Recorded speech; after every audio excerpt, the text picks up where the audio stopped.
assuming you want to get better, there's usually something you can figure out that would constitute a step towards some sort of concrete goal. And my presumption, it's a behavioral presumption fundamentally, is that small accruing gains that repeat are unbelievably powerful. You can tyrannize yourself into doing things, but I wouldn't recommend it. What I would recommend instead is that you ask yourself what you're willing to do. It's a really effective technique. It's like a meditative technique. So for example, you can get up in the morning and you can think, well, I'd like to have a good day today, so I'd like to go to bed tonight without feeling guilty because I, didn't do some things I said I was going to do, and I'd like to have kind of an interesting day. So you got to fulfill my responsibilities, and I want to, enjoy the day. Then you can ask yourself, well, what would I have to do in order for that to happen that I would do? And the probability, if you practice this for 3 or 4 days, is your brain will just tell you. It'll say, well, there's that piece of homework that you haven't done for like 3 weeks. You should knock that sucker off because it would only take you 10 minutes and you've been avoiding it and torturing yourself to death for 72 hours straight. And say, well, let's figure out what your aims are. You got to have some aims, whatever they are. And they might say, well, I'm so depressed I don't have any aims. And then I say, well, pick the least objectionable of the aims and act it out for a while and see what happens. Because sometimes your emotional systems are so fouled up that you have to pretend. You have to act the thing out before you can start to believe it.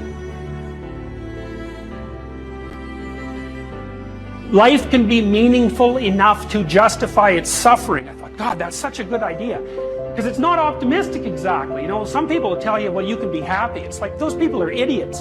I'm telling you, they're idiots. There's going to be things that come along that flatten you so hard you won't believe it. And you're not happy then. And so if life is to be happy, well, in those situations, what are you doing? Why even live? But life isn't to be happy. If you're happy, you're bloody fortunate, and you should enjoy it. You should, because it's the grace of God, so to speak.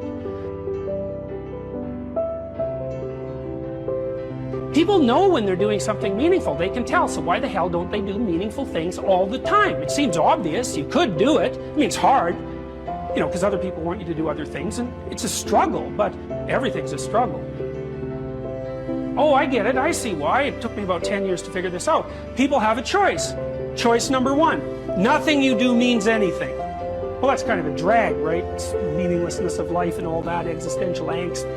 That's kind of a pain. But the upside of nothing that you do is meaningful is you don't have to do anything. You've got no responsibility. Now, you have to suffer because things are meaningless, but that's a small price to pay. The alternative is everything you do matters. Really. If you make a mistake, it's a real mistake. If you betray someone, you tilt the world a little more sharply towards evil rather than good. It matters what you do. Well, if you buy that, then you can have a meaningful life. But there's no mucking around. It means responsibility. It means that the decisions you make are important. It means that when you do something wrong, it's wrong. Well, do you want that?